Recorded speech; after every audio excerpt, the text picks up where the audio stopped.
I'm Jack Knox, And I'm Linda Knox. and we live in Douglas, Arizona, right on the U.S.-Mexico border across from Douglas's sister city, Agua Prieta, Sonora.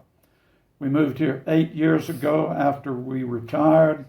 I had been the pastor at Salem Mennonite Church in Salem, Oregon, and Linda had been teaching at Western Mennonite School.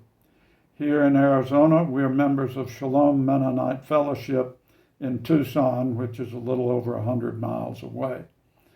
When we came here, we knew that there would be many opportunities to do volunteer work, and we also knew that we would be living in a place, because it's on the border, that presents a pretty inhospitable face to people wanting to come into the U.S. from the South. And so we decided we wanted to do something hospitable. To make a very long story short, although people say what we do is radical hospitality, we don't consider what we do radical at all. It's something anybody could do. What we're involved in is sort of in two big steps. One is here in Douglas, the other's in Agua Prieta. Here in Douglas, we provide a temporary place for people to stay who need a place to stay. That includes residents of Douglas who may have a variety of economic or personal or social problems. It includes people that range from drug addicts to Border Patrol members. We also accept a lot of volunteers who come to work, particularly at a Presbyterian border project here, and they stay with us while they're here, anywhere from a few days to a few months. And we also, in the past, have hosted a lot of groups. Many of them were MCC-related groups. And when those groups come, many of them stay with us at our home or in our other house.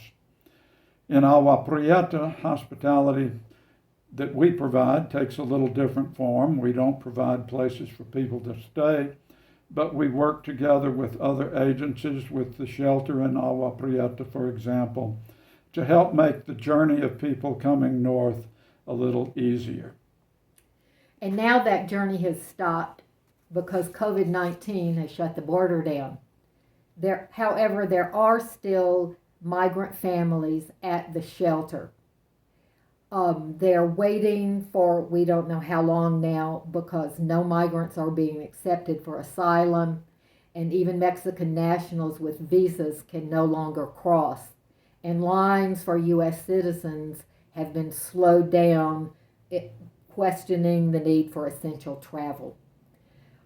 The families at the shelter, all the children are with their parents, for which we are very glad.